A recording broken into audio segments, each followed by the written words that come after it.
Hello again, wrestling fans. This is the Rantin Review Pro Wrestling, and many years ago I did a video about explaining New Japan Pro Wrestling, New Japan Explained, for new fans who were coming into the promotion back in the mid-2010s. Well, with Forbidden Door coming up next weekend in All Elite Wrestling on June the 25th, I figured I'd return to the New Japan Explained series, but this one specifically for AEW fans who may not be as familiar with some of the New Japan stars, but are interested in watching Forbidden Door this year. One of the stars we're going to talk about in this video is the Commonwealth Kingpin, the aerial assassin, the leader of the United Empire, Will Ospreay.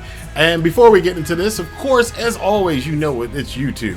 And we always like for you guys to hit that like button, subscribe button, and the notification bell. And be sure to share this video on Twitter, Facebook, Instagram, Reddit, or wherever you know that there are AEW fans who may need to know more about NJPW leading into Forbidden Door. I appreciate it very much.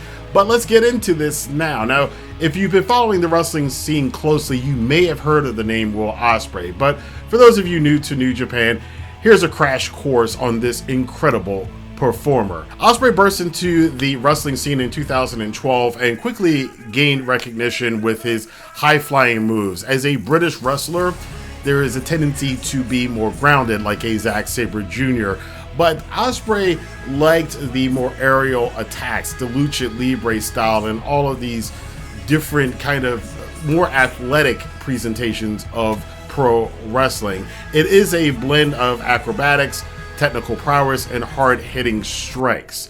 He has an amazing ability to seemingly defy gravity. In fact, several times as I've reviewed Will Ospreay matches, I kind of marvel at the fact that physics just doesn't seem to apply to this man, as he does things in the ring and outside of the ring he shouldn't be able to do. Ospreay's held a number of championships around the world, including being Rev Pro's champion, the British Heavyweight Champion.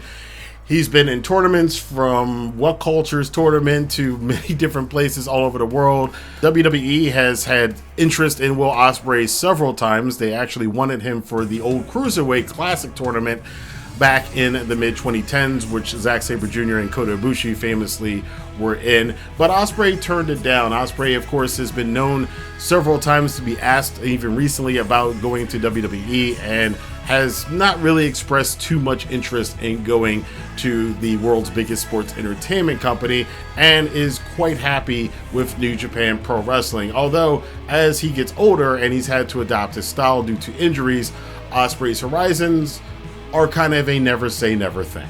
However, unfortunately, rose to the top of the card in New Japan during the infamous pandemic era with clap wrestling, which even he himself admits he doesn't understand why anybody would want to watch clap wrestling, but the New Japan fans still supported the company still supported its wrestlers, and that is part of the reason why Ospreay feels a devotion and an allegiance to New Japan and its fan base. Ospreay made waves back in 2016 because of the infamous match with Ricochet, who he continues to have banter online with now that Ricochet's in WWE.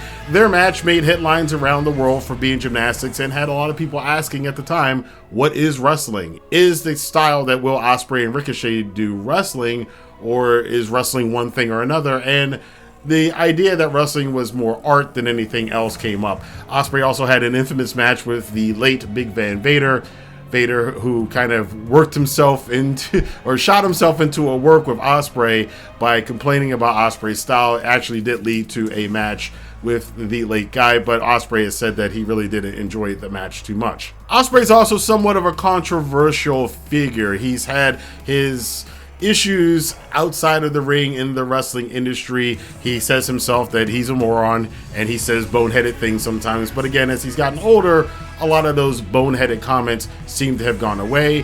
He's had online beefs with guys like Randy Orton, Seth Rollins, and of course Kenny Omega, but that was all part of an actual match that came up. Many people consider Ospreay the current foreign ace in New Japan Pro Wrestling, and Kenny Omega was the foreign ace in New Japan during the big surge in popularity for NJPW around the world back in the mid-2010s.